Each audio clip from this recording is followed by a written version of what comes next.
যারা মুমিন হবে, মুমিনদের মধ্যে ঈমান আনার পর কিছু গুণ তার মধ্যে সৃষ্টি হতে হবে, কিন্তু কোয়ালিটি তার মধ্যে সৃষ্টি হতে হবে। সেই কোয়ালিটিগুলি কি তা একটি একটি করে আপনাদের সামনে আমরা পেশ করব ইনশাআল্লাহুল আজিজ। একটি মানুষ যখন মুমিন হয়, ঈমানদার হয়, তো মুমিন হওয়ার আগ পর্যন্ত সে হয় হীনমন্যতায় ভোগে, ইনফিরিয়রিটি কমপ্লেক্স, এহসাসে কমতরি, হীনমন্যতা।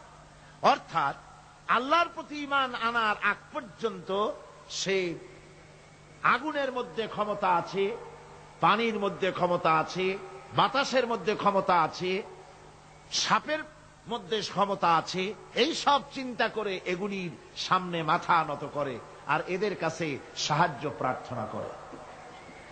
যখন সে ব্যক্তি ঈমান আনে, ঈমান আনার পরে তার ভেতরে আত্মসম্ভ্রম পয়দা হয়ে যায়, শখসিয়তের পয়দা হয়ে যায়, তার ভিতরে এমন একটা আত্মমর্যাদা বোধ এসে যায় যে আমি যেগুলির সামনে মাথা নত করি আর শক্তি আছে বলে মনে করি, এগুলি তো আসলে কিছুই না, সব শক্তির মূল হতেছেন তো আল্লাহ রব্বুল আলামিন। কোরআনে কারিমে রব্বুল আলামিন বলেছেন, ইন্নাল্লাযীনা তাদউনা মিন দুনিল্লাহি ইবাদুন আমসালুকুম। আল্লাহ পাক বলেন, আমাকে বাদ দিয়ে তোমরা যাদেরকে ডাকো, আমাকে বাদ দিয়ে যাদের আশ্রয় গ্রহণ করো, যাদের কাছে সাহায্য কামনা করো, ওরা তোমার মতো আমার আর একটি গোলাম। তুমি যেমন আমার গোলাম, ওরাও তেমন আমারই গোলাম। সুতরাং তুমি নিজে গোলাম হয়ে আর একটা গোলামের কাছে হাত পেতেছো, তোমার কোনো প্রয়োজন সে মিটাতে পারবে না, তোমার কোনো প্রয়োজন সে মিটাতে পারবে না। ওরা নিজের সাহায্য নিজেরা করতে পারে না। কোরআনে কারীম কি সুন্দর করে বুঝিয়েছে, হাতে তৈরি করে মূর্তি বানায়া তার সামনে তোমরা সাহায্য চাও, ওরা তোমারে সাহায্য করবে কি? ওরা তো নিজের সাহায্য নিজেকে করতে পারে না। এই যে আমাদের দেশে কত মূর্তি তৈরি হয়, এক একটা 8টা 10টা করে হাত থাকে, এগুলির সামনে নানান রকমের নজর পেশ করা হয়। এগুলি যদি কুকুরে এসে খাওয়া আরম্ভ করে, আপনারা বলেন 10টা হাতের একটা হাত দিয়েও কি তাড়াই দিতে পারবে? পারবে না। এমনকি ওদের নাকের ডগায় মাছি বসে যদি মুখের মধ্যে পায়খানা করে, তাও এতগুলি হাতের একটা আঙ্গুল দিয়া মাছিটাকে উড়াই দিতে পারবে না। এরা, আল্লাহ রাব্বুল আলামিন বলেন যে ওরা মাছির মতো একটি ক্ষুদ্র প্রাণী বানাতেও সক্ষম নয়, অথচ এদের কাছে সাহায্য কামনা করা হয়। একবার রাসূল পাক সাল্লাল্লাহু আলাইহি ওয়াসাল্লামের কাছে একজন মুশরিক এসেছেন, তার কাছে একটা ভাঙ্গা মূর্তি। হুজুর জিজ্ঞেস করলেন, তোমার মূর্তিটা ভাঙা কেন? লোকটি বলল যে এটি হচ্ছে আমার খোদা, একে আমি সব সময় সাথে রাখি, না জানি কোন সময় কোন বিপদে পড়ি, এই জন্য সাথে রাখি বিপদ থেকে বাঁচার জন্য। পথিমধ্যে আমার প্রকৃতির ডাক এলো, পেশাব পায়খানায় যাওয়ার প্রয়োজন হলো, তো মনে করলাম এমন জায়গায় এই খোদা নিয়ে যাওয়া উচিত না, খোদাকে রাস্তার উপরে রেখে তারপরে গেলাম কাম সারতে। কাম সেরে এসে দেখি যে এইটার মাথা থেকে শুরু করে পা পর্যন্ত ভিজা। মনে করলাম খোদার শরীর ভিজা, না জানি নিশ্চয়ই কোনো পবিত্র বরকতপূর্ণ পানি হবে। তো এই বরকতপূর্ণ পানি আমি নিজে একটু টেস্ট করলাম, জিহ্বা দিয়া চাটলাম, খাইলাম, দেখলাম যে কেমন কেমন গন্ধ আসে, আর কি একটা টক টক জাতীয় বিশ্রী রকমের। তো মনে করলাম পবিত্র পানি এরকমের গন্ধ হবে কেন? এদিক ওদিক তাকালাম, তাকিয়ে দেখি দূরে একটা কুকুর দাঁড়ানো, তার নিচের থেকে পানি টপকাচ্ছে। তখন ভাবলাম যে আসলে কোন বরকতের পানি এটা। আমি তখন রাগ করে এইটা ঠ্যাং ধরে আছাড় মারলাম যে তুই কি খোদা না তুই একটা হুদা?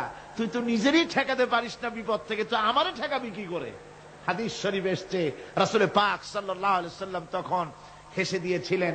সে হাসিতে হুজুরের দন্ত মোবারক বিকশিত হয়েছিল, শরীর মোবারক কেঁপে উঠেছিল। হুজুর জিজ্ঞেস করলেন, আমার কাছে কি বক্তব্য এসেছো? লোকটি বলছে, হুজুর আমার কাছে আজকে এইসব জিনিসের ব্যর্থতা, অসারতা ধরা পড়েছে, আমি তাওহীদের আশ্রয় নিতে এসেছি। আল্লাহর নবী বললেন, পড়ো লা ইলাহা ইল্লাল্লাহু মুহাম্মাদুর রাসূলুল্লাহ। মুমিন ব্যক্তি আত্মমর্যাদার সৃষ্টি হয় তার কলিজার মধ্যে, আত্মসম্ভ্রম, আত্মসম্মান। সে কারো কাছে মাথা নত করবে না, তার কারণ সে জানে আমি যার গোলাম তিনি হচ্ছেন সকল ক্ষমতার উৎস। সকল ক্ষমতার উৎস কে? চিল্লায় বলতে হবে, সকল ক্ষমতার উৎস কে? কয়েকটি কথা আমাদের দেশে চালু আছে যে কথাগুলি শুনলে খুবই খারাপ লাগে। একটা হচ্ছে সকল ক্ষমতার উৎস জনগণ, এটি মারাত্মক শিরকপূর্ণ কথা। আরেকটি কথা, যখন রেডিও টিভিতে বলা হয় যে কুতুবদিয়া, হাতিয়া সন্দ্বীপ, কক্সবাজার উপকূলীয় এলাকায় থেকে 280 মাইল স্পিডে বাতাস প্রবাহিত হবে, 30 ফিট উঁচু হয়ে জলোচ্ছ্বাস হবে, গ্রেট ডেঞ্জার সিগন্যাল নাম্বার 10 দেখাবার জন্য বলা হলো। সাথে সাথে তারপরেই রেডিও টিভি থেকে, সরকারি যন্ত্র থেকে সরকারের লোকেরা বলতে থাকেন এই বিরাট তুফান, জলোচ্ছ্বাস এবং ঘূর্ণিঝড়ের মোকাবেলা করার জন্য সেনাবাহিনী প্রস্তুত করে রাখা হয়েছে। কি বেকুফি! 30 ফুট জলোচ্ছ্বাস হবে, সেনাবাহিনী করবে কি? বন্দুক নিয়ে দাঁড়ায় থাকবে? মোকাবেলা করবা? প্রচন্ড বাতাসের মোকাবেলা করবা তুমি সলিমুদ্দিন? হ্যাঁ, বরং বলা যেতে পারে ঘূর্ণিঝড় এবং জলোচ্ছ্বাসের পরে যে দুর্যোগ সৃষ্টি হবে তড়িৎ গতিতে, আমরা সেই দুর্যোগকে, মানুষকে ঠেকাবার জন্য আমরা প্রাণ চেষ্টা চালাবো। আমাদের সব মেশিনারি সেজন্য প্রস্তুত আছে, এটা বলা যেতে পারে। কিন্তু ঝড়ের মোকাবেলা করব, মারাত্মক কথা, মারাত্মক কথা।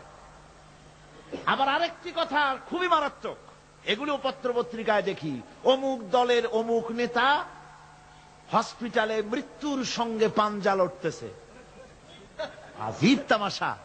মৃত্যু কি তোমার মাইকেল টাইসন? মৃত্যু কি তোমার মোহাম্মদ আলী ক্লে যে পাঞ্জা লড়বা? মৃত্যুর সাথে পাঞ্জা লড়তে পারে এমন ক্ষমতা পৃথিবীর কারো আছে? সুতরাং এগুলো জাহালাতের কথা, মূর্খতার কথা। মৃত্যু যন্ত্রণায় ভুগছে এটা বলা যায়, মৃত্যু যন্ত্রণায় কষ্ট পাচ্ছে বলা যায়, মৃত্যুর সাথে পাঞ্জা লড়ছে, সলিমুদ্দিন সাহস তো কম না। আমার ভাইয়েরা, সুতরাং সমস্ত ক্ষমতার উৎস কেবলমাত্র আল্লাহ সুবহানাহু ওয়া তাআলা। যাকে খুশি ক্ষমতায় দেন, যাকে খুশি ক্ষমতা থেকে নামায় দেন। এই জন্য যারা মুমিন হবে তাদের এই চিন্তা মনের মধ্যে থাকবে, আত্মমর্যাদা আসবে, কারো সামনে হাত পাতবে না, হাত পাতবে তো আল্লাহ সুবহানাহু ওয়া তাআলার কাছে, কাউকে ভয়ও করবে না। আত্মমর্যাদার কারণে সে তার রিজিক সম্পর্কেও নৃশংস হয়ে যাবে, অর্থাৎ রিস্ক সম্পর্কেও তার পরোয়া থাকবে না যে হক কথা যদি বলি তাহলে যদি আমার চাকরি না থাকে। আছেন এরকম লোক? হক কথা যদি বলি, চাকরি যদি না থাকে, দাওয়াত যদি আর না হয়, গুলি খেয়ে যদি মরি, এই চিন্তাও মুমিনের লোকের মধ্যে থাকে না, যেহেতু তার আত্মমর্যাদা এসেছে। রিস্কের মালিক মসজিদের মুতাল্লি নয়। অনেক ইমাম আছে মসজিদে, হক কথা বলতে সাহস পায় না, হক কথা বলার সাহস পায় না, মনে করে রিস্কের মালিক মুতাল্লি অথবা সেক্রেটারি। আর দুর্ভাগ্যজনক সত্য, বাংলাদেশের অধিকাংশ মসজিদের মুতাল্লি আর সেক্রেটারি এমন লোক যারা ধর্মনিরপেক্ষতাবাদে বিশ্বাসী, যারা ইসলামের রাজনীতিতে বিশ্বাস করে না। এ ধরনের বহু লোক মসজিদের সেক্রেটারি, মেম্বার, মুতাল্লি হয়ে বসে আছে আর মসজিদের ইমামদেরকে হক কথা বলতে দেয় না। আছে না? ইমাম সাহেবরাও, আমি কিন্তু পাইকারি কথা বলছি না, আলহামদুলিল্লাহ যোগ্যতা সম্পন্ন ইমাম আছেন যারা কথা বলেন। আবার কিছু লোক আছে যারা ভয় পান, আমি তাদের উদ্দেশ্যে বলছি, কোরআনে কারীম বলছে রিস্কের মালিক হচ্ছেন আল্লাহ সুবহানাহু ওয়া তাআলা। তোমার রিস্কের পরোয়াটা কিসের? ইন্নাল্লাহা হুয়ার রাজ্জাকু রিজকের মালিক তো আল্লাহ পাক, তার হাতেই সমস্ত রিজক। রিজক কার হাতে? বাংলাদেশ পৃথিবীর দ্বিতীয় বৃহত্তম মুসলিম দেশ। এই দেশে বসে মসজিদে কথা বলতে ভয় পায় মুসলমানেরা, মসজিদে বসে কথা বলতে ভয় পায়। কিন্তু ভারতের দিকে তাকান, ভারতের দিল্লির জুমা মসজিদের ইমাম আব্দুল্লাহ বুখারী, লোকটার জন্য দোয়া এসেই যায় দিল থেকে। যখন কলকাতার হাইকোর্টে কোরআনে কারীমকে ব্যান করে দেওয়ার জন্য মামলা দায়ের করা হলো, দিল্লির জুমা মসজিদের ইমাম বক্তৃতা করলেন। সেই বক্তৃতার ক্যাসেট আমার কাছে পৌঁছানো হয়েছিল। আমি বক্তৃতা যখন শুনছিলাম আমার মনে হচ্ছিল যেন তার মুখ থেকে আগুন বর্ষণ হচ্ছে। তিনি বলতেছিলেন যে এই ভারতকে আমরা সাজাইছি, এ ভারতকে আমরা পাতা পল্লব দিয়ে, শাখা প্রশাখা দিয়ে, ফুল দিয়ে, ফল দিয়ে গোটা ভারত 850 বছর বসে আমরা সাজিয়েছি। এ ভারতের কুতুব মিনার আমার, এ ভারতের তাজমহল, শীষমহল, এ ভারতের দেওয়ানি আম, দেওয়ানি খাস, এ ভারতের যা কিছু দেখার, যা কিছু সৌন্দর্য সব মুসলমানেরা করেছে।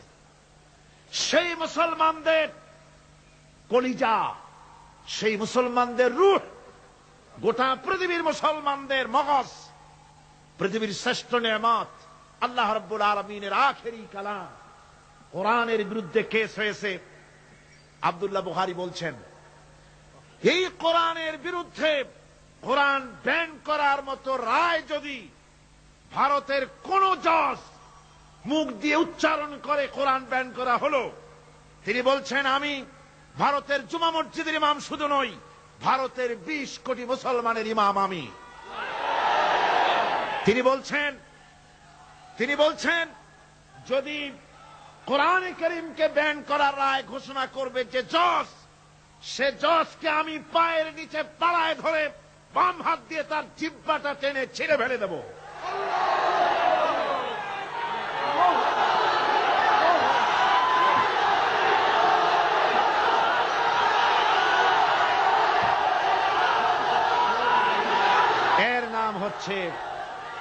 এর নাম ঈমান। জোরে বলেন, এর নাম কি? এর নাম ঈমান। ঈমান আনার পর প্রথম যে কোয়ালিটিটা হবে, সেই কোয়ালিটি হচ্ছে পার্সোনালিটি, আত্মসম্ভ্রম, আত্মমর্যাদা। দুনিয়ায় কারো সামনে মাথা সে নত করবে না, মাথা নত করবে কেবলমাত্র আল্লাহর কাছে। সে বিশ্বাস করবে খাইরিহি ওয়া শাররিহি মিনাল্লাহি তাআলা, ভালো মন্দ সব কার কাছ থেকে হয়? আল্লাহর কাছ থেকে হয়। সে কিছুতেই বিশ্বাস করবে না যে কোনো মাজারের কাছে গেলে, কবরের কাছে গেলে আমার তকদির পাল্টে যাবে, কোন মোমেন তা বিশ্বাস করবে না। কথা বুঝতে পেরেছেন? ভালো করার মন্দ করার সবটা মালিক আল্লাহ সুবহানাহু ওয়া তাআলা। এরপরে 2 নম্বরের যে কোয়ালিটি সৃষ্টি হবে মোমেনের মধ্যে ঈমান আনার পর, সে গুণটা হচ্ছে সে বিনয়ী হবে। বিনয়, বিনম্রতা তার এক বৈশিষ্ট্য হবে। বিনয় এবং বিনম্রতার বৈশিষ্ট্য হবে। তার কারণ হচ্ছে ঈমান আনার পরে সে জানতে পেরেছে আল্লাহ রাব্বুল আলামিনের কর্তৃত্ব থেকে বেরিয়ে আসার ক্ষমতা কারো নাই। অহংকার করে যাব কোথায়? আস্ফালন করে যাব কোথায়? আল্লাহর রাজত্বের বাইরে, আল্লাহর ক্ষমতার বাইরে যাওয়ার ক্ষমতা তো কারোই নাই। সুতরাং অহংকার তার মধ্যে জায়গা পাবে না।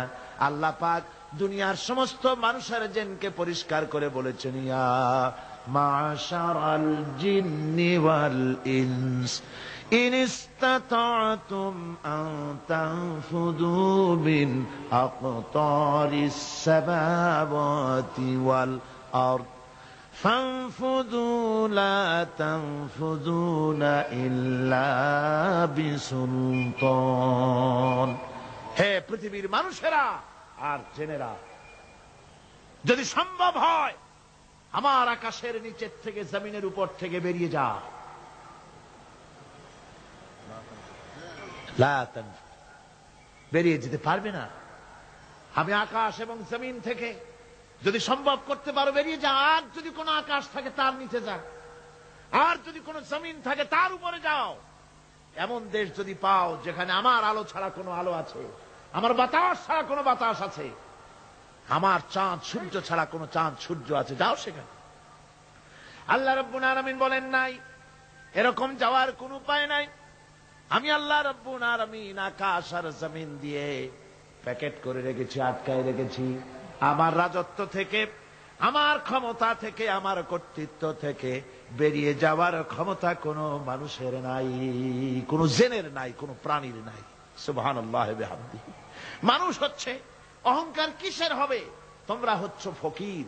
আল্লাহ পাক বলছেন ওয়াল্লাহুল গনিয়্যু ওয়া আনতুমুল ফুকারা। আল্লাহ হচ্ছেন গনি। আল্লাহ কি? গনি, বেনিয়াজ, বেপরোয়া। ফাআলুল লিমা ইউরিদ, যা খুশি তাই করে, কারো মুখাপেক্ষী তিনি নন। কোরআনে কারীমে রব্বুল আলামিন বলেছেন, নবী আপনি আমার ব্যাপারে, আমার গুণাবলীর ব্যাপারে বলুন। কুল হুয়াল্লাহু আহাদ, পড়েন সবাই। কুল হুয়াল্লাহু আহাদ আল্লাহুস সামাদ লাম ইয়ালিদ ওয়া লাম ইউলাদ ওয়া লাম ইয়াকুল লাহু কুফুয়ান আহাদ। আল্লাহ পাক বলেন, বান্দারে ও আমার নবী আপনি বলুন, আল্লাহ পাক এক এবং একক, তিনি নিরঙ্কুশ, তিনি বেনিয়াস, তিনি কারো মুখাপেক্ষী নন, তিনি কাউকে জন্ম দেন নাই, তাকেও কেউ জন্ম দেয়নি। আকাশ এবং জমিনে আল্লাহর সমকক্ষ কেউ নাই। তোমরা হচ্ছ ফকির আর আমি আল্লাহ হচ্ছে বেনিয়াস। লিল্লাহি মা ফিস সামাওয়াতি ওয়া মা ফিল আরদ, আকাশে যা আছে জমিনে যা আছে সব আল্লাহ। সব কার? আল্লাহ পাকের। সুতরাং কিসের অহংকার, কিসের মাতবাড়ি? মানুষ পেছনের কথা ভুলে যায়, মোটেই চিন্তা করে না। একটু আগে যারা ক্ষমতায় ছিল আজকে তারা ক্ষমতা হারা, আজকে যারা ক্ষমতায় এলো তারা আবার ক্ষমতা মসনদে বসে দুনিয়ার সব বিপদ আপদ ভুলে যায়। আল্লাহ রাব্বুল আলামিন বলেন, যারা নাকি মুমিন, মুমিন বান্দাদের বিনয় এবং বিনম্রতা তাদের মধ্যে সৃষ্টি হয়ে যাবে। তার কারণ হলো আল্লাহ পাক বলেছেন, ওয়ালা তামশি ফিল আরদি মারহান ইন্নাকা লান তাখরিকাল আরদা ওয়ালান তাবলুগাল জিবালা তুলাব। ওয়ালা তামশি ফিল আরদি মারহান, আমার জমিনের উপরে অহংকার করে পা ফেলো না। তুমি কি পারবে অহংকার করে আমার জমিনটাকে বাটাই দিতে? কি বলেন, পারা যাবে? অহংকার করে জমিনের উপরে লাথি মারেন জোরে, জমিন ফাটবে? ফাটবে না, আপনার পা ছিঁড়ে যাবে। আপনি কি পারবেন অহংকার করে পাহাড়ের উচ্চতা লাফ দিয়ে ছাড়াই যেতে পারবেন? তাও পারবেন না। সুতরাং আল্লাহ পাকের উপরে ঈমান আনলে পরে তাদের মাথা এভাবে নত হয়ে যায়, অহংকার তাদের মধ্যে জায়গা পায় না। অহংকার কিসে? কিসের অহংকার তোমার? মানুষ তার জন্মের কথা, কোরআনে কারীম বলে মানুষ কি তার জন্মের কথা স্মরণ করে না? তোমার তো এমন অবস্থা ছিল, দুনিয়ায় উল্লেখযোগ্য বিষয়বস্তু হিসাবে তুমি পরিগণিত ছিলে না। তুমি হচ্ছ, তোমার জন্মের উৎস কথা হচ্ছে এক ফোঁটা নাপাক পানি, এমন নাপাক পানি যা শরীর থেকে নির্গত হলে পরে গোসল করা ওয়াজিব হয়ে যায়। এমন এক ফোঁটা নাপাক পানি যার জন্মের উৎস, তার আবার অহংকার কিসের? পৃথিবীতে অহংকার যারাই করলো আল্লাহ পাক তাদেরকে ভালো করে দেখায় দিলেন। নমরুদকে দেখায়ছেন, ফেরাউনকে দেখায়ছেন। যুগের ছোট ছোট নমরুদ, ফেরাউন, যেখানে যেখানে খুদে খুদে ফেরাউন হয়েছে আল্লাহ সকলকেই দেখিয়ে দিয়েছেন। দেন নাই? দেখিয়ে দিয়েছেন। সুতরাং মাথা নিচু করে চলতে হবে। বিদ্যার বড়াই করা চলবে না। কত লেখাপড়া করেছো তুমি? এমএ পাস করেছো, তাতে কি হয়েছে? সবে মাত্র বর্ণবোধ পড়েছো, জ্ঞানের রাজ্যে পা ঢুকিয়েছো, এখনো কিছু শেখনি। টাইটেল পাস করেছো তো কি হয়েছে, কদ্দুর শিখেছো? নিউটনের মতো মানুষ মৃত্যুর সময় বললেন, জ্ঞান সমুদ্রের বেলাভূমিতে দাঁড়িয়ে সামান্য বালু কণা নিয়ে নাড়াচাড়া করলাম, অথই সমুদ্রের কিছুই দেখতে পারলাম না। শেখ সাদি রহমতুল্লাহ আলাইহি ইন্তেকালের সময় বলেছেন, মালুম শোধ কি হিচ মালুম না শোধ, সারা জীবন সাধনা করে বুঝিলাম ইহা যে কিছুই বুঝিলাম না। এগুলি হচ্ছে জ্ঞানীদের কথা। আর কোন রকম ইউনিভার্সিটির বারান্দা দিয়ে 3-4 দিন হাঁটছে, কয় যে সব বুঝি। কি বুঝছো? কয় দেয়ার ইজ নো গড, স্রষ্টা বলতে কেউ নেই। পাগল কি আর গাছে ধরে মিয়া? সুতরাং বিদ্যার বড়াই চলবে না, স্বাস্থ্যের বড়াই চলবে না, অর্থের বড়াই চলবে না। অর্থের বড়াই করবে, কত অর্থ তোমার হয়েছে, আল্লাহ যদি ইচ্ছে করেন ব্রেনের মধ্যে, মগজের মধ্যে এমন টিউমার করে দিবেন, মগজের মধ্যে এমন ক্যান্সার করে দেবেন, হার্টের ভিতরে এমন ক্যান্সার লাগায় দিবেন, 14 গোষ্ঠী বিক্রি করলে ঔষধের পয়সা হবে না। পারবে কিনা আল্লাহ কর, জোরে বলবেন পারবেন কিনা? এমন বহুত অসুখ আছে ডাক্তাররা বোঝেই না ঔষধ দেবে কি, কি রোগ ডাক্তাররাই বোঝে না। এগুলি ইংল্যান্ড এবং আমেরিকায় যখন যাই, সেখানে বহুত লোক দোয়া নিতে আসে, কয় যে হুজুর দোয়া করেন, দীর্ঘদিন পর্যন্ত রোগে ভুগতেছি। কি রোগ? অমুক রোগ। তাই এখানে এত মডার্ন মেডিকেল সায়েন্স এত উন্নত হয়েছে, ডাক্তাররা কি কয়, কয় ডাক্তাররা ব্লাড, স্টুল, ইউরিন, গোষ্ঠী সুদ্ধা টেস্ট করিয়া কয় যে বুঝি না কি হয়েছে। এগুলো আল্লাহ পারেন কিনা কয়। সুতরাং পয়সার বড়াই করো না, পয়সার বড়াই করো না। কারণ পয়সার বড়াই করেছিল, আল্লাহ পাক দুনিয়া থেকে ধ্বংস করে দিয়েছেন। ইলমের বড়াই শয়তান করেছিল, আল্লাহ তার উপরে লানত দিয়ে দিয়েছে। সুতরাং মুমিন বান্দা যারা আল্লাহর দ্বীনকে কবুল করবে, কালেমা পড়বে, তার অন্যতম একটি কোয়ালিটি হচ্ছে সে বিনয়ী, বিনম্র হবে।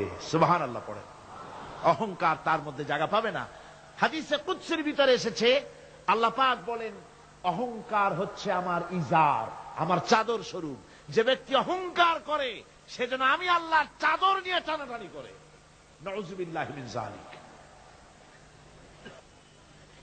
মুমিন ব্যক্তি কলেমা পড়ার পর, ঈমান আনার পরে যে কোয়ালিটি হওয়া উচিত, আল্লাহর পরে ঈমান আনলে পরে যে কোয়ালিটি হওয়া দরকার, সেটা হচ্ছে তার মধ্যে বীরত্ব এবং নির্ভীকতা আসবে। সে ব্যক্তি নির্ভীক হবে, মৃত্যুর ভয় পাবে না, মৃত্যুর ভয় পাবে না। তার কারণ হলো মুমিন ব্যক্তি ঈমান আনার পরে জানতে পেরেছে যে মৃত্যু থেকে পালাবার উপায় কোন প্রাণীর নাই। আছে নাকি? মৃত্যু থেকে পালানো যাবে? মৃত্যু থেকে পালানো যাবে না। মুমিন এই জন্য ভয় পাবে না। এই জন্য মুমিন জীবনে একবার মরে, মুমিন সবসময় বীর পুরুষ হয়। মুমিন কি হয়? আর মুনাফিক হয় কি? কাপুরুষ। মুমিন মরে জীবনে একবার, আর মুনাফিক মরে জীবনে কয়েকবার। সাইকেলের টায়ার বাস্ট হলে চিতই পড়ে ভয় ছোটে, ট্রাকের টায়ার বাস্ট হলে তো হুশই থাকে না, আর কোথাও বোমা পড়লে এমনি তার রুহু উড়ে যায়। এই হলো দুর্বল ইমানের লক্ষণ, মুনাফিক। আর মুমিন ব্যক্তি এগুলি ভয় পায় না। তার কারণ হচ্ছে কোরআনে কারীম বলেছে, কুল ইন্নাল মাউতাল্লাযী তাফিররুনা মিনহু ফাইন্নাহু মুলাকীকুম। বলো, মৃত্যুর থেকে পালাবার কোন উপায় নাই। যেখানেই যাও না কেন মৃত্যু তোমাকে ধরবেই, তোমাকে যেখানেই যাও তুমি, মৃত্যু তোমাকে খুঁজে বের করবেই। মরণ থেকে পালাও তুমি, মরণ তোমায় লইবি ঘিরি, যদিও সুদূর আকাশ পানে লুকাও সেথায় লাগিয়ে সিঁড়ি। এ মহারোগের চিকিৎসক নাই, নাই সে ঔষধ জগতে, খুঁজিয়া কাতর হইলে কি হবে, পারিবে না তারে ফিরাতে। যেখানেই যাও পালাবার উপায় নাই, মৃত্যু তোমাকে ধরবেই। এই মৃত্যুর কাছ থেকে পালাবার পথ যখন নাই, তখন ক্ষণস্থায়ী জীবনের মায়া করে হকের রাস্তা থেকে বিরত থাকার কোনো অর্থ হয় না। বরং এই রাস্তায় যদি জীবন দেওয়া যায়, সে জীবন সে মৃত্যু মৃত্যু নয়, সেটার নাম জীবন। সেটার নাম কি? জীবন। আরে জীবন তো আল্লাহ কিনে নিয়েছেন। আমাদের জীবন কে কিনে নিয়েছেন? আল্লাহ রাব্বুল আলামিন বলেছেন, ইন্নাল্লাহা আশতারা মিনাল মুমিনিনা আনফুসাহুম ওয়া আমওয়ালাহুম বিআন্না লাহুমুল জান্নাহ। আল্লাহ পাক বলেন, আমি আমার মুমিনের জান এবং মালকে খরিদ করে নিয়েছি, বিনিময় আমার মুমিনকে আমার জান্নাত দান করে দিয়েছি।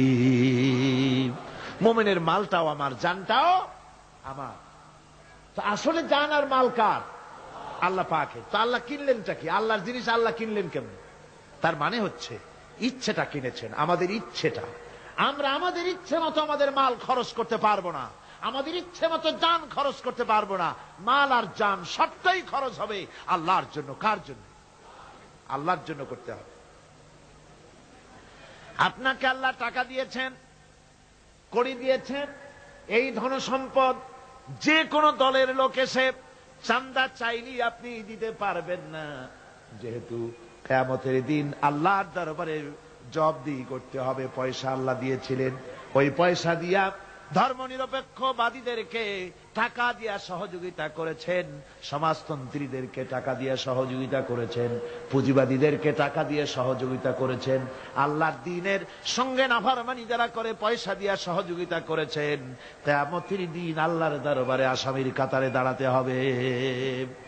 পরিষ্কার আল্লাহর কথা, আমি তোমার মাল কিনে নিয়েছি, তোমার মাল আমার রাস্তায় খরচ করতে হবে। খরচ করলে কোথায় করতে হবে? আল্লাহর রাস্তায়। আপনার নিজের ইচ্ছে মতো আপনি করতে পারবেন না।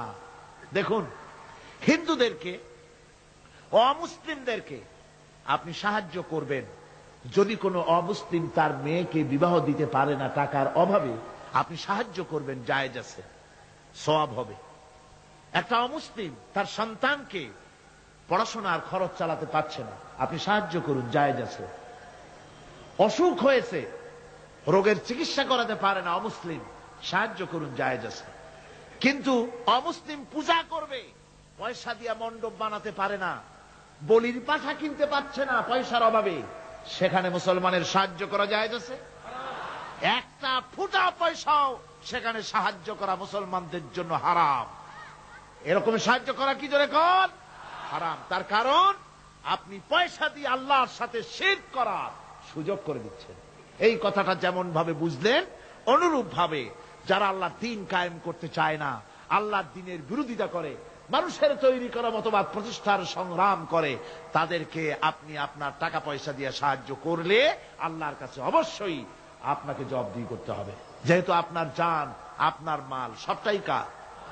আল্লাহ রাব্বুল আলামিনের জন্য শিখাই দিয়েছেন, বলো, কুল ইন্না সালাতি ওয়া নুসুকি ওয়া মাহইয়ায়া ওয়া মামাতি লিল্লাহি রাব্বিল আলামিন। পড়েন সবাই আমার সাথে, ইন্না সালাতি ওয়া নুসুকি ওয়া মাহইয়ায়া ওয়া মামাতি লিল্লাহি রাব্বিল আলামিন। নিশ্চয়ই আমার নামাজ, আল্লাহ বলেন, শিখাই দিচ্ছেন, বলো, আমার নামাজ, আমার কোরবানি, আমার হায়াত, আমার মত সব কিছু ওই আল্লাহ রাব্বুল আলামিনের জন্য, যিনি তামাম জাহানের সৃষ্টি জগতের লালন কর্তা, পালন কর্তা, তার জন্যই নিবেদিত। সুতরাং আপনার ইচ্ছে মতো জান মাল খরচ করতে পারবেন না, খরচ করতে হবে আল্লাহর পথে। মুখের মধ্যে যে জানটা আছে, জান আপনার, কিন্তু আপনি কি আত্মহত্যা করতে পারবেন? আত্মহত্যা করলে কি হয়? কবিরা গুনাহ। কি হবে? কবিরা গুনাহ। কিয়ামতের শাস্তি কি? জাহান্নাম। কোথায় যেতে হবে? জাহান্নাম। যদিও জানটা আপনার মধ্যে আপনার, কিন্তু এটা আল্লাহ আপনার কাছে আমানত রেখেছেন। এই জান আপনি যেখানে সেখানে খরচ করতে পারবেন না। আপনার এই জানটা নিয়ে মানুষের তৈরি করা মতবাদের আন্দোলনে সংগ্রাম করে জানকে ক্ষতিগ্রস্ত করতে পারবেন না। ওই রাস্তায় মরবেন তো জাহান্নামে যেতে হবে, এই রাস্তায় আপনার জীবন দিতে বলা হয়নি। আপনার জান আর মাল সবটা খরচ করতে হবে আল্লাহ রাব্বুল আলামিনের জন্য, যেহেতু আমাদের জান মালের বিনিময়ে আল্লাহ রাব্বুল আলামিন আমাদেরকে জান্নাতের ওয়াদা করেছেন। মুমিন ব্যক্তির এই কোয়ালিটি হবে। মুমিন ব্যক্তি, সে ব্যক্তি, তার মনের মধ্যে এই চিন্তা হবে, কেউ আমাকে ক্ষতি করতে পারবে না, আমাকে কেউ মারতে পারবে না। ওয়ামা হুম বিদাররিনা বিহি মিন আহাদিন ইল্লা বিইذনিল্লাহ। আল্লাহর বিনা হুকুমে আমার এক গাছা পশম কেউ বাঁকা করতে পারবে না। এটাই মুমিনের ঈমান হওয়া উচিত। শুধু তাই নয়, মুমিনের কলিজার ভিতরে এ ধরনের সাহস থাকবে, বিশ্বাস থাকবে। ওয়ামা কানা লিনাফসিন আন তামুতা ইল্লা বিইذনিল্লাহি কিতাবাম মুআজ্জালা। কোন প্রাণী তার নির্ধারিত সময়ের আগে কেউ তাকে মারতে পারবে না। আল্লাহ পাক যে সময় নির্ধারণ করেছেন, ওই নির্ধারিত সময়ের আগে কারো মৌত হবে না। নির্ধারিত সময়ের আগে কারো মৌত হবে না।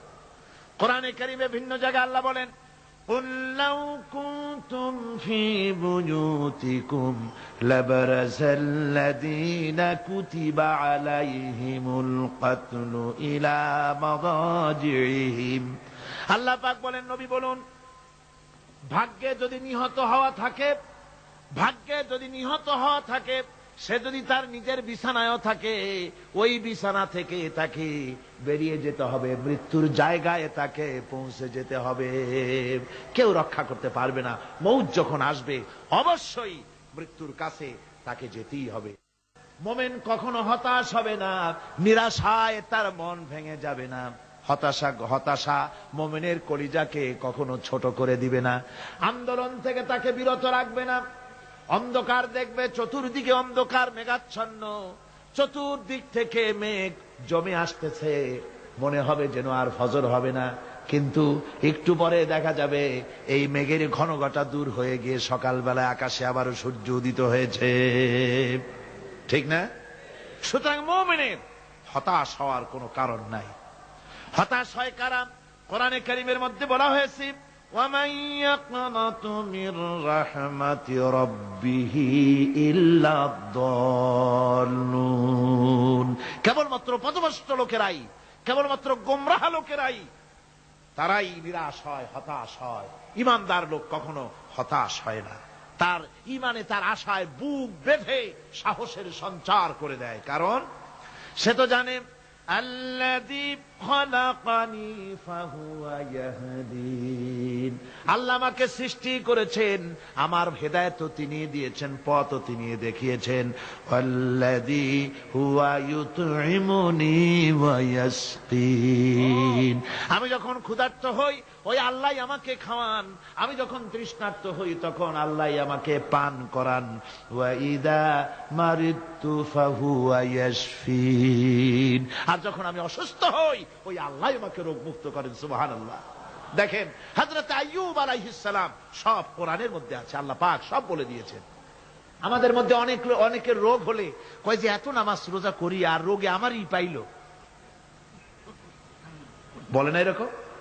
নামাজ রোজা করি, দান সদকা করি, হজ করি, আর আমারই রোগটাই পাইলো, এই রোগ ছাড়েই না। আশ্চর্য কথা, রোগ দিয়ে আল্লাহ মানুষের ঈমান পরীক্ষা করেন। ধৈর্য ধরতে হবে। হযরত আইয়ুব আলাইহিস সালামের রোগ হলো, 18টি বছর পর্যন্ত রোগে ভুগলেন। 18 বছর শরীর পচে যেতে লাগলো, বিবি বাল বাচ্চা সব তার কাছ থেকে ছড়ে গেল। গ্রামের লোকেরা তাকে তাড়ায় দিল, জঙ্গলের ভিতরে তিনি কাটাতে লাগলেন। এরপরে তিনি কষ্টে অস্থির হয়ে গেলেন, কোন শেকায়েত আল্লাহর দরবারে তোলেন নাই। বলেছেন, আয় আল্লাহ পাক, আমি দারুণ ভাবে রোগগ্রস্ত হয়ে পড়েছি, আর তুমি রহমান রহিম।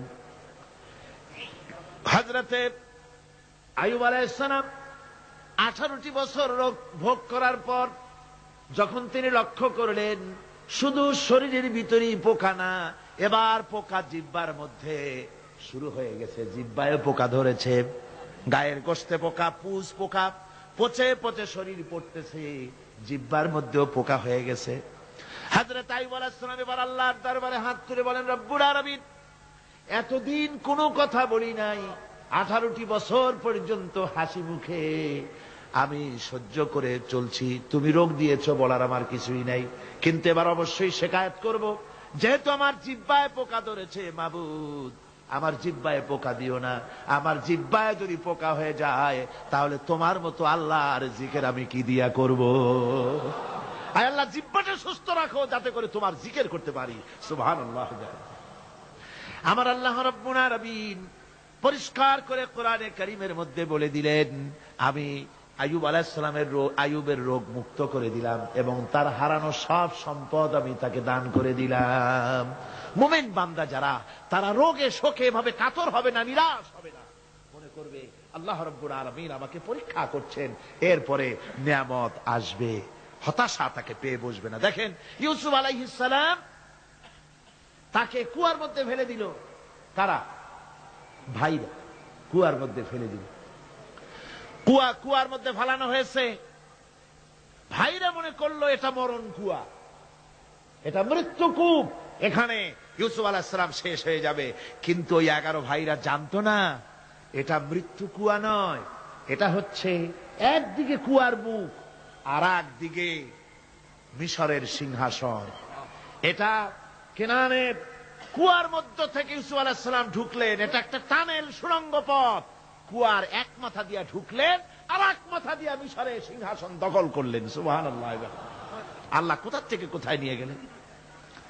হযরতে ইয়াকুব আলাইহিস সালাম সন্তানের শোকে অস্থির হয়ে গেলেন, সন্তানের শোকে অস্থির হয়ে গেলেন। কিন্তু তিনি নিরাশ হন নাই, হতাশ হন নাই।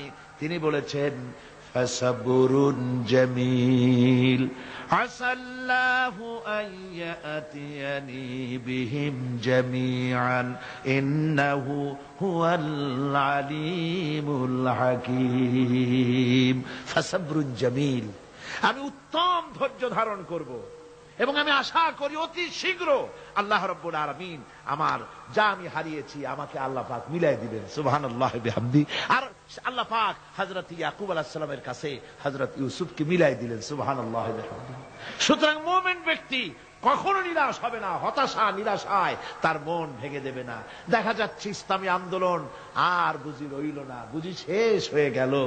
চতুর্দিক থেকে বন্য হায়নারা অস্ত্র নিয়ে, বিদেশি টাকা নিয়ে, সম্পদ নিয়ে চতুর্দিক থেকে হামলা শুরু করেছে, আর বাঁচার পথ নাই। ইসলামী আন্দোলন বুঝি শেষ না। মুমিন যারা, তারা হতাশায় ভোগে না। কি বলেন? হতাশায় ভোগে? মোটেই হতাশায় ভোগে না। তারা মনে করে নিশ্চয়ই এর ভেতরে রয়েছে কল্যাণ। এর মধ্যে কি রয়েছে? আমার বন্ধুগণ, মানুষ হতাশায় যেন না ভাঙে। গুনাহ করেছে, গুনাহ করার কারণে কোন মুমিন যেন হতাশায় ভেঙে না পড়ে, সেই জন্য আল্লাহ তাকে বলেছেন, লা তাকনাতু মির রাহমাতিল্লাহ। বান্দারে, আমার রহমত থেকে মায়ুস হইস না, নিরাশ হইস না। আমি রহমান, আমি রহিম। জোরে কোন সুবহানাল্লাহ। আমার বন্ধু, আপনারা কোন পৃথিবীতে কে আছে এমন, কোন সত্তা আছে এমন যে অপরাধীকে দেখে বলে আয় তোরে মাফ করে দেব? আছে কেউ এমন? বাপও বলে না। বাপও ছেলে যদি অপরাধ করে দেখে বলে না আয় মাফ করে দিই। অবশ্য মন চায় ছেলে মাফ চাক, তাহলে মাফ করে দিব। মাফ না চাও পর্যন্ত বাপেও ডাকে না, মাও ডাকে না যে অপরাধ করেছিস আয় মাফ করে দিই। জোরে বলেন, কেউ বলে? আকাশ ও জমিনে একমাত্র মেহেরবান সত্তা আমার রব্বুল আলামিন। মানুষ যখন গুনাহ করে, রব্বুল আলামিন বলে, বান্দারে গুনাহ করেছিস, আমার সামনে আয়, গুনাহ মাফ চা, চোখের পানি ফেলা। যত বড় গুনাহ তোর হোক না কেন, আমি রব্বুল আলামিন তোর গুনাহ খাতাকে মাফ করে দেব। কিভাবে মাফ করব? মানুষ যদি কোনো অন্যায় করে, অপরাধ করে, চুরি করে, ডাকাতি করে, পুলিশ তাকে অ্যারেস্ট করে, থানায় তার নাম লেখা হয়ে যায়, কয়েক বছর জেল খাটার পরে মুক্ত হলো। কিন্তু থানার ব্ল্যাক লিস্টে, দাগি খাতায় যে নাম থাকলো, ওই নাম কাটা যায় না।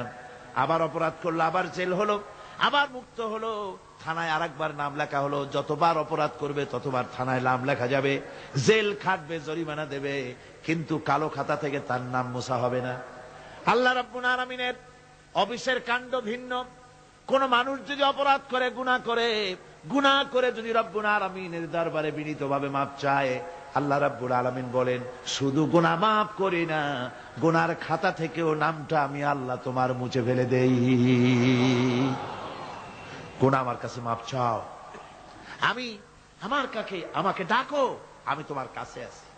وَإِذَا سَأَلَكَ عِبَادِي عَنِّي فَإِنِّي قَرِيبٌ।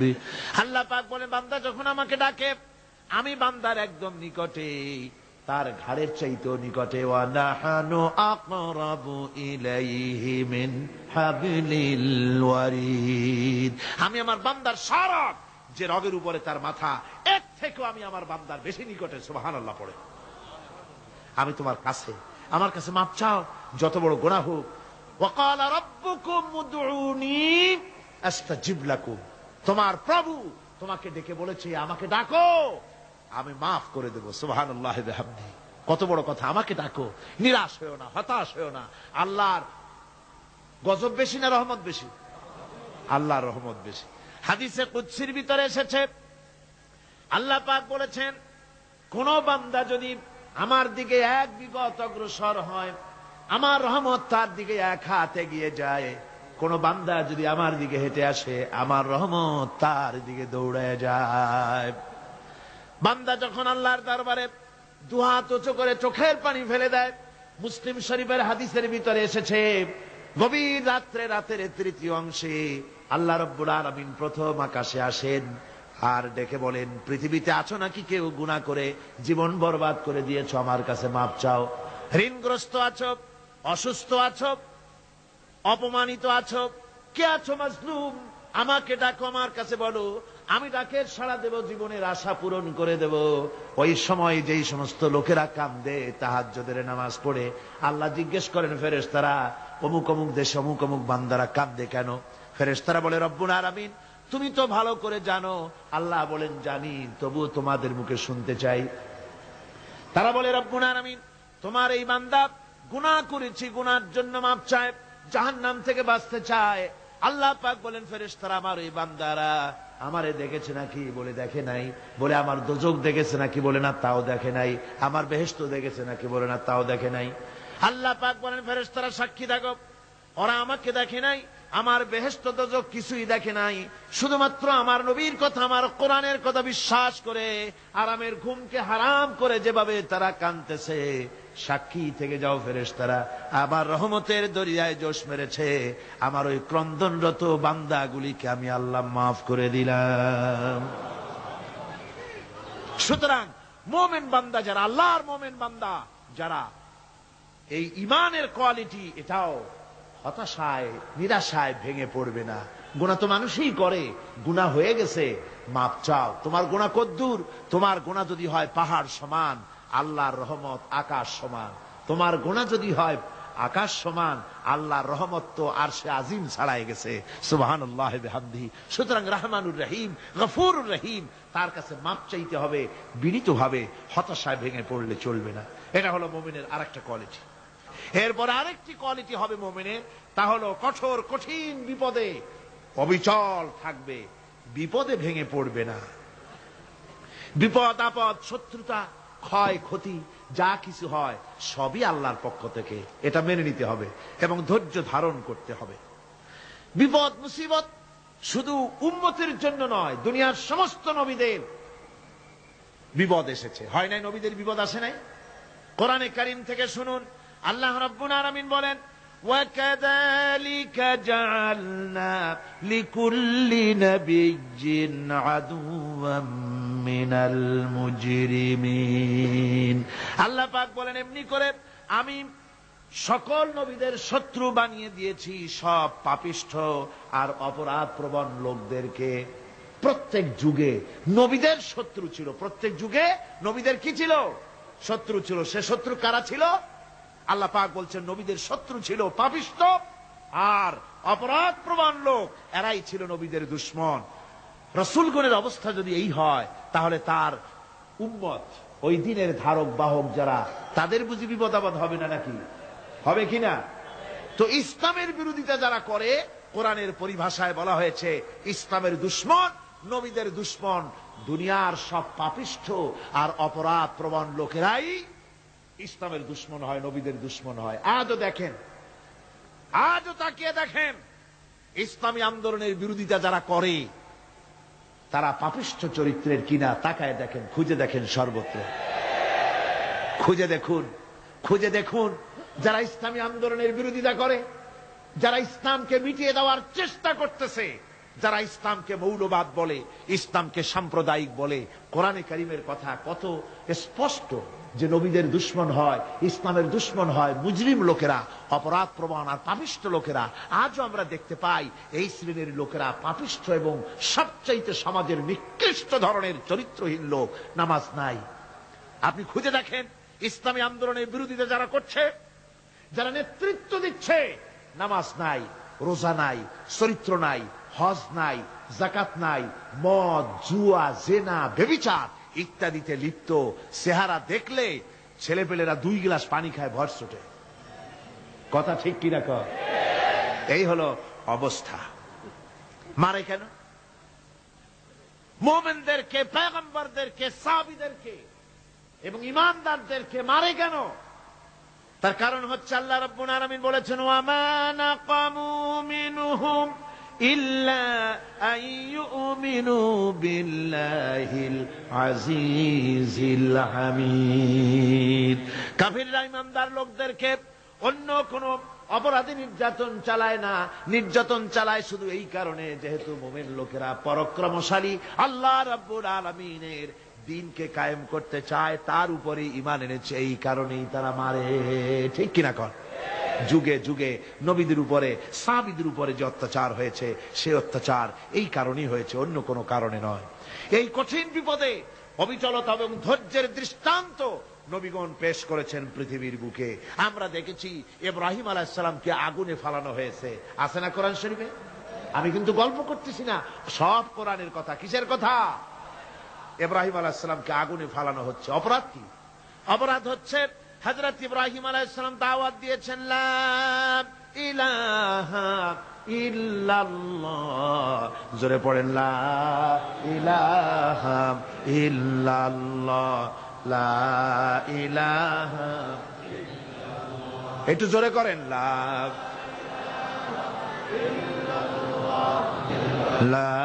ইলাহা ইল্লাল্লাহ।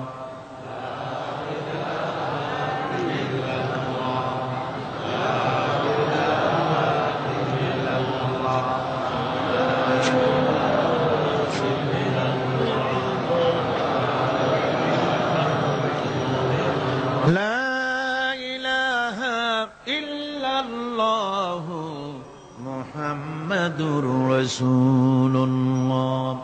হযরত ইব্রাহিম আলাইহিস সালাম দ্বীনের দাওয়াত দিয়েছেন, এক আল্লাহর দাওয়াত দিয়েছেন, ঈমানের দাওয়াত দিয়েছেন। আর কোন অপরাধ ছিল না। নমরুদ সহ্য করতে পারল না। কোরআনে কারীমের মধ্যে সব কথাগুলি আল্লাহ পাক এই জন্য বিধৃত করেছেন, এই জন্য কোরআনে কারীমের মধ্যে সব কথা উঠায় দিয়েছেন, যাতে করে মুমিনেরা বিপদ আসলে পরে যেন ঘাবড়ে না যায়। ইব্রাহিম আলাইহিস সালামকে আগুনে ফালানো হচ্ছে। ফেরেশতা বলছে, ইব্রাহিম তোমারে আগুনে ফালায় দেওয়া হতেছে, আমার কাছে সাহায্য চাও, আমার কাছে ক্ষমতা আছে, আগুনগুলো উঠাইয়া নমরুদের বংশ জ্বালাইয়া দেব। হযরত ইব্রাহিম ফেরেশতার কাছে সাহায্য চাইছিলেন নাকি? তিনি বললেন, ফেরেশতা তোমার কাছে সাহায্য কেন চাইব? আমি তো এমন কোন অন্ধ আল্লাহর ইবাদত করি না যেই অন্ধ স্রষ্টা তার গোলামের দুঃখ দুর্দশা না দেখেন। আমি তোমার কাছে সাহায্য চাইব না। হযরত ইব্রাহিম আলাইহিস সালাম পাশ করলেন। কি বলেন, পাশ করছেন না? ঈমানের পরীক্ষায় পাশ। আগুনের মধ্যে হযরত ইব্রাহিমকে যখন ফেলানো হচ্ছে, রব্বুল আলামিন আগুনের প্রতি নোটিশ করে দিলেন, ইয়া নারু কুনি বারদাও ওয়া সালামান আলা ইব্রাহিম। আগুন আমার ইব্রাহিমের জন্য শান্তিদায়ক, ঠান্ডা হয়ে যা। এখন কি আর আগুনের বাপের ক্ষমতা আছে ইব্রাহিমরে পোড়ানো? আর ক্ষমতা নাই। আমার বন্ধুগণ, ইব্রাহিম আগুনের ভিতরে আরামে বসা আছেন, আর ওদিকে নমরুদ বসে বসে দেখতেছে দূর থেকে। ইব্রাহিম তো জ্বলে না, গায়ের মধ্যে আগুন জ্বলে গেল। ডাক দিয়া কয়, আগুন তোর হলো কি? কেন জ্বালাইতে পারিস না আমার দুশ্মন রে? হলোটা কি তোর? তোর কি জ্বালানো শক্তি বন্ধ হয়ে গেল নাকি? আগুনের ভিতর থেকে জবাব এলো, নমরুদ রে, আমার ভিতরে জ্বালানো শক্তি আছে কি নাই যদি প্রমাণ করতে চাও, টেস্ট করতে চাও, তুই নিজে আয়, তোরে শুদ্ধ তামাম দুনিয়া জ্বালাই দিতে পারি, ইব্রাহিমের এক গাছা পশম জ্বালাই দিতে পারি না। তার কারণ হচ্ছে আমি হচ্ছি মাখলুক, আল্লাহ হচ্ছেন খালিক। আল্লাহ আমাকে বলেছেন না জ্বালাতে, তুমি 1000 বার বললেও আমি ইব্রাহিমকে জ্বালাইতে পারবো না। কোরআনে কারিমে ঘটনা বলে মোমেনদেরকে সাহস দেওয়া হচ্ছে, মোমেনেরা দ্বীনের কাজ করতে গিয়ে বিপদ আবাজ আসবে, ইমানের দাবি হলো বিপদ আসবে, আর বিপদ আসলে ঘাবড়ায় যেও না, মুসিবতে পড়ে চিন্তায় পেরেশানে হয়রান হয়ে যেও না। বিশ্বকবি আল্লামা ইকবাল কি সুন্দর করে বলেছেন, আজ ভি হো জু ইব্রাহিম কা ইমা पैदा आग कर सकती है एक अंदाज गुलिस्तां पैदा। ইব্রাহিমের ইমান যদি আজিও কোথাও হয় বিদ্যমান, করতে পারেন অগ্নিকুণ্ডে খুবসুরত এক গুলিস্তান। আজও যদি আগুনের ভিতরে কোন নমরুদ কোন ইব্রাহিমকে যদি ফেলে দেয়, আল্লাহ রাব্বুল আলামিন আজও আগুনকে ফুলের বাগান বানায়া দিবেন। সুবহানাল্লাহ। আল্লাহ পাকের উপর ঈমান আনলে পরে কলিজার ভিতরে দুর্জয় সাহসের সৃষ্টি হয়ে যায়, কোন ভয় অন্তঃকরণে তার থাকে না। আল্লাহ পাক সাহায্য করেন। আর আল্লাহর উপরে ঈমান আনলে পরে রব্বুল আলামিন বলেছেন, ইয়া আইয়ুহাল্লাযীনা আমানু হাল আদুল্লুকুম আলা তিজারাতিন তুনজিকুম মিন আযাবিন আলীম। এমন একটা ব্যবসার কথা কি বলবো না যে ব্যবসায় তোমাদেরকে জাহান্নামের আযাব থেকে বাঁচায় দেবে। তার প্রথম কাজই হলো আল্লাহর প্রতি ঈমান আনা। ঈমান আনলে পরে এই সমস্ত গুণ তৈরি হয়ে যায়। আর ঈমানে সবচাইতে উপকৃত হয় সমাজের লোকেরা, রাষ্ট্রের লোকেরা, পরিবারের লোকেরা, দেশের মানুষ উপকৃত হয় মোমেনদের দিয়ে ঈমানের কারণে। তার কারণ হলো একজন মোমেন, একজন ব্যক্তি যখন ঈমানদার হয়, মোমেন হয়ে যায়, আল্লাহর প্রতি যখন প্রগাঢ় বিশ্বাস তার এসে যায়, তখন সেই ব্যক্তি নৈতিকতার মান তার বেড়ে যায়। জোরে বলেন সুবহানাল্লাহ। নৈতিক চরিত্রের উপরে সে প্রতিষ্ঠিত হয়, সে মিথ্যা বলতে সাহস পায় না। মোমেন ব্যক্তি মিথ্যা বলতে সাহস পায়? পায় না। কেন পায় না? মিথ্যা বলতে সাহস পায় না, ঠকাতে সাহস পায় না, ওজনে কম দিতে সাহস পায় না, শয়তানি বদমাশি করতে সাহস পায় না। তার কারণ হলো আল্লাহ পাক বলে দিয়েছেন, মুমিন কোরআনের ভিতরে পড়েছে, ইয ইয়াতালাক্কাল মুতালাক্কিয়ানি আনিল ইয়ামিনি ওয়া আনিশ শিমালি কাঈদ। দুজন নিয়ন্ত্রণকারী ফেরেশতা তোমার ডানে এবং বামে বসে বসে তোমাকে নিয়ন্ত্রণ করছে, কোথায় যাও কি করো এই ফেরেশতারা বসে বসে সব দেখতেছে। মা ইয়ালফিযু মিন কাওলিন ইল্লা লাদাইহি রাকীবুন আতীদ। মানুষ এমন কোন কথা বলে না যা ফেরেশতারা রেকর্ড না করে, সব রেকর্ড হয়ে যায়। তাই মুমিন ব্যক্তি দায়িত্বহীন কথা বলতে পারে না। মুমিন ব্যক্তির চরিত্র ভালো হয়ে যায়, সে যে কথা বলে বুঝে শুনে কথা বলে, সে যে ওয়াদা করে বুঝে শুনে ওয়াদা করে। যেহেতু সবকিছুর জবাব কিয়ামতে দিতে হবে। কোথায় দিতে হবে? কোথায় দিতে হবে? কিয়ামতে আল্লাহর দরবারে জবাব দিতে হবে। মহান আল্লাহ রাব্বুল আলামিন বলেছেন, ওয়ালাকাদ খালাকনাল ইনসানা ওয়া না'লামু মা তুওয়াসবিসু বিহি নাফসু। মানুষ সৃষ্টি করেছি আমি, তার অন্তঃকরণের ভিতরে ওয়াসওয়াসা কি হয় আমি জানি। এই জন্য মুমিনেরা মনের ভিতরে কোনো খারাপ কল্পনাও করতে পারে না। খারাপ কল্পনা করলেও তার হিসাব দেওয়া লাগবে আল্লাহর কাছে। কার কাছে? ওয়াইন তুবদু মিন আনফুসিকুম আও তুখফুহু ইউহাসিবুকুম বিহিল্লাহ। আল্লাহ বলেন, মনের মধ্যে যেসব কল্পনা করো তা প্রকাশ করো আর গোপন রাখো, ওইটার হিসাব নিব আমি আল্লাহ পাক। কিয়ামতের দিন আমার কাছে হিসাব দিতে হবে। বন্ধুগণ, এই জন্য মুমিন যারা, মুমিনদের চরিত্র প্রতিষ্ঠিত হয়, মুমিনদের ধারণা থাকে যেখানেই যাই না কেন, যেখানেই বসি না কেন, সেখানেই আল্লাহ, আল্লাহ ছাড়া কোনো জায়গা নাই। আছে নাকি? আছে। আল্লাহ পাক বলেন, মা ইয়াকুনু মিন নাজওয়া সালাসাতিন ইল্লা হুয়া রাবিউহুম। তোমরা যেখানে তিনজন মিলে পরামর্শ করো, মনে রেখো তিনজন নও, ওখানে চতুর্থ সত্তা আমি রব্বুল আলামিন তোমাদের কাছে আছি। সব শুনিয়ার দেখি, পাঁচজন যেখানে হও সেখানে আমি ষষ্ঠ। এর থেকে যদি কম হও, এর থেকে যদি বেশিও হও, বান্দারে তুমি আছো যেখানে আমি আল্লাহ আছি সেখানে। উপায় নাই, সব জায়গায় আমি দেখতে পাচ্ছি। শুধু তাই নয়, রাত্রিবেলায় মানুষেরা গোপনে পরামর্শ করে না? করে কিনা? রাতে রাতে পরামর্শ করে, এক জায়গায় বসে, হলের মধ্যে, পাহাড়ের মধ্যে, কোন জায়গায় বসে পরামর্শ করে। কি পরামর্শ? ইসলামী আন্দোলনের লোকদের মারবে, কোথায় তাদের ধরবে, কোথায় তাদের অত্যাচার করবে, এই সমস্ত পরামর্শ করে। আল্লাহ পাক বলছেন, শুনুন, আল্লাহ রাব্বুল আলামিন বলেন, ওয়া হুয়া মাআহুম ইয ইউবাইয়িতুনা মা লা ইয়ারদা মিনাল কাউল ওয়া কানা আল্লাহু বিমা ইয়ামালুনা মুহীতা। আল্লাহ পাক বলেন, তিনি তো ঠিক সেই সময়ও তোমাদের কাছে থাকেন যখন তোমরা নিজেদের ঘরের মধ্যে বসে, কোন এক জায়গায় বসে আল্লাহর মর্জির খেলাফ পরামর্শ করো, আল্লাহ তখনও তোমাদের কাছে থাকেন।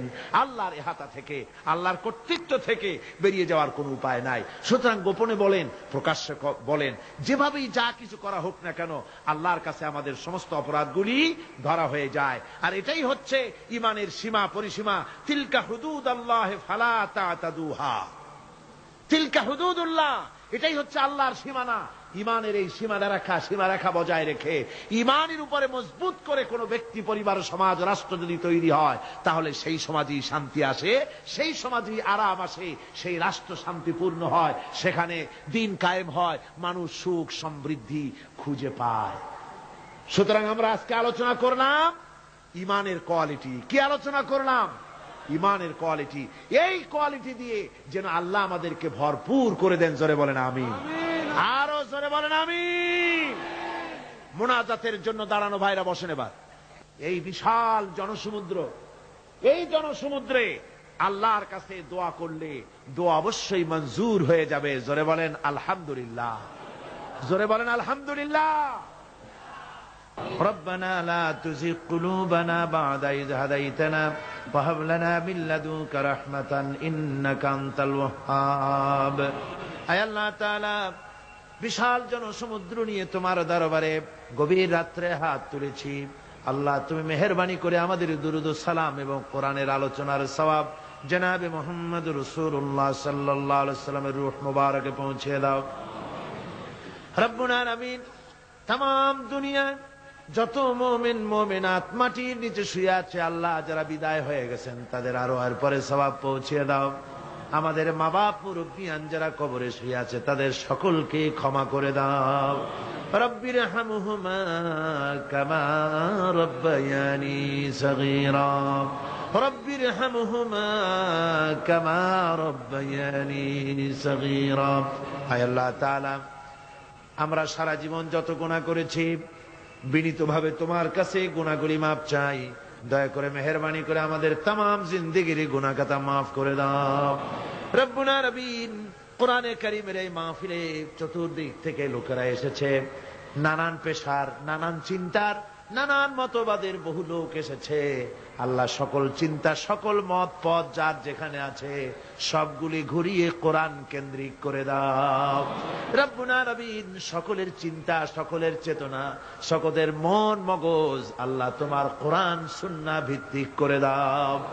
কোরআনকে কেন্দ্র করে, সুন্নাহকে কেন্দ্র করে গোটা পৃথিবীর সমস্ত মুসলমানদেরকে ঐক্যবদ্ধ করে দাও। রব্বুল আলামিন, এ মাহফিলের আয়োজন যারা করেছেন, শোনার জন্য যারা এসেছেন, সকলকে তোমার মাকবুল বান্দাদের মধ্যে শামিল করে নাও।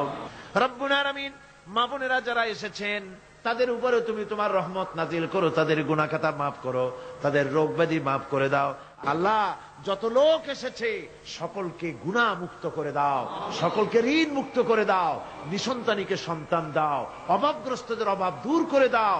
আয় আল্লাহ, আমাদের নেক মাকাসিদ পুরা করে দাও। আল্লাহুম্মা হাব্বিব ইলাইনাল ঈমান ওয়া যায়্যিনহু ফি কুলুবিনা ওয়া কাররিহ ইলাইনাল কুফরা ওয়াল ফুসুক ওয়াল ইসয়ান واجعلنا من الراشدين ربنا تقبل منا إنك أنت السميع العليم وتب علينا إنك أنت التواب الرحيم سبحان ربك رب العزة عما يصفون وسلام على المرسلين الحمد لله رب العالمين واجعل آخر كلمتنا عند الموت لا إله إلا الله محمد رسول الله